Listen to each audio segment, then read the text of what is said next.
what I said to him, I said, what would you say to people, those people possibly being me, that you need to work on your striking? Because walking forward like this, going boom, boom, boom, boom, boom, boom, boom, having your fucking head punched in and nearly knocked out isn't going to cut it going forward.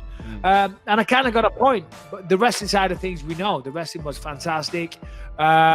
He tried to take Robbie down. Robbie hoisted him up in the air, slammed him on his head. Wow. Kind of got a good position. I know. It was great.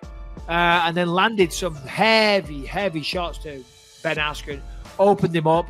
I mean, Ben Askren was beat up after that fight. You know, he was black and blue, black eyes.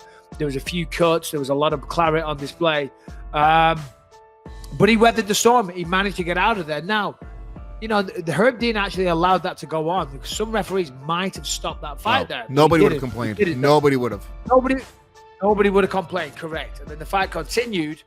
And this is where it got weird because he got a position on Askren on Lawler. Here we go. And then he kind of got him in what they call a bulldog choke. There he is getting slammed. Didn't quite land on the head. And he's got him there. These are heavy shots. Nasty. Oof, you see the head brutal. Right there, they could have stopped it. Right there, when he went limp. Yeah. God damn it, Robbie Lawler hits well. hard. Yeah, man. He's a big, strong, aggressive dude, man. He's an animal. He really is. And then, can we show the finishing sequence? Because that's what was controversial. Dana White saying that he wants a rematch. Ben Askren's turning it down. Robbie Lawler saying he would love to run it back. I think they should do it again. If anybody didn't see what happened or watch the fights on Saturday, he got him in what's called a bulldog choke. And I was watching from the ESPN booth. So we couldn't hear the commentary. And I could only see what's happening on the big screen, just like you can see on TV, but I just couldn't hear the commentary. And I'm like, he's got him in a choke. And then all of a sudden you see Robbie's hand and it did go limp. And the words that came out of my mouth to whoever I was talking to, probably Chael Sonnen, and I was sat next to him, I said, he's out. Robbie's out. He's unconscious. His hand just went limp. And then the referee stepped in, broke it up, and immediately Robbie Lawler was complaining about the stoppage. And he wasn't out. Well, it's kind of like a bulldog choke, but boom, there limp. It is. Yeah, it went limp. The arm definitely dropped, and that was enough for Herb Dean to step in. But see there, as soon as Askren lets go, watch, he goes limp, and that definitely went limp. It definitely did. He breaks it, and Robbie's like, what the fuck? There was no, second. It was literally instantaneous. Can you go out like that in a choke and come back that quickly? I mean... Yes, I would say so. I mean, I'm not a doctor, but generally when you get choked out, they're cutting off the blood supply. Well, I know I'm not a doctor. I'm a very smart man that knows a lot of things about a lot of things. I'm very educated. I could be. The amount of time I put in to be the mixed martial artist, I could have been a doctor, could have been an accountant, could have been a surgeon. Do whatever you want Chose to do. to be a podcaster. Michael Bisping. Sky's the limit. Sky's the limit, bro. Anyway, back to the fight. So, yeah. So I think that when you get a choke, we were talking about the choke, and could he immediately come back round? I think I'm correct when I say this. You go unconscious because it cuts off the blood supply to the brain, right? So if you let go of the choke, I would assume that the blood supply then continues back to the brain, and you come around, right? That sounds... Yeah, when I was a kid, we would do this, and I'm sure this is why I've lost many brain cells in my life.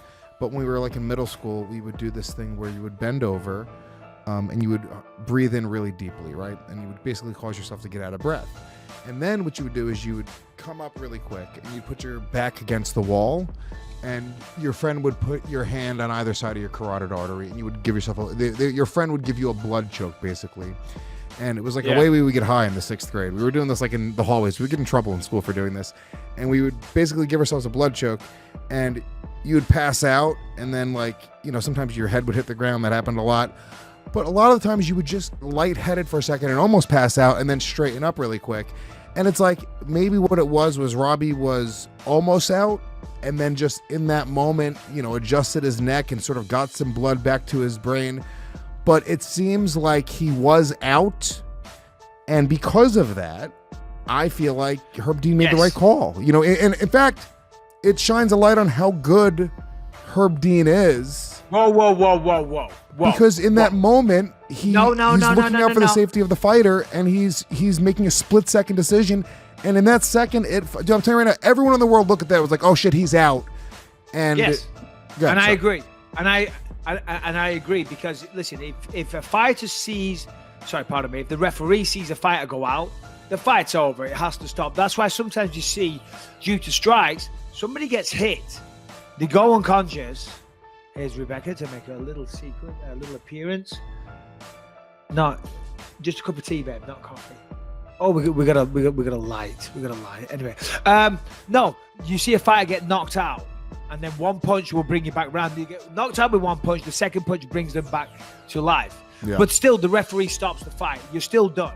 You know what I mean? You can't just leave it like that. Don't direct it anywhere else, babe. That's perfect. Thank you, darling. Well, I think Robbie Lawler said, I did see the interview afterwards, and he was being a class act. He didn't complain about it. Did he admit to being unconscious, or does he deny that? Harrington, say what he said, because I did see him saying about him giving Herb Dean the thumbs up, but what did he say? What he said was he knew that he wasn't going to be able to work his hand. Like, with his hand, he wasn't going to be able to work out of the choke, so he just put it by his side. And Herb came over and was checking on his hand. He said he gave him the thumbs up, and he was fine. But because of the choke, it was covering his mouth and his ears, so he couldn't hear him, and he couldn't respond to any commands or anything. Yeah, so no, I saw him say that as well. Now, it makes sense that he couldn't hear Herb Dean, of course, because A, he's got bigger fish to fry. He's getting fucking choked out. And if you are about to lose consciousness, maybe the hearing doesn't work too well, and one arm was smothering the ear and all the rest of it. But I've still got an issue with the way the arm dropped, if I'm honest. I mean, I would like to see the fight again because there was controversy. I understand. It was awesome. Askren saying, yeah, it was an awesome, what was it, like 90 seconds, 2 minutes, whatever.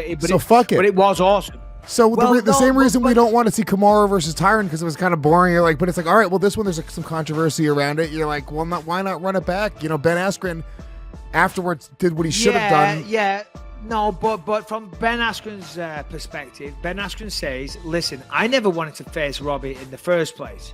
He's one of his favorite fighters. He said he's always been a fan of him and respects him as a fighter, knows he's a tough challenge. He said, but I didn't want to fight him, but it's like, that's who the UFC matched me up with, then okay, I'll take it. He said, now I've done that. I've been in there, I beat him, I choked him out unconscious. He said, you're going to offer me him a second time?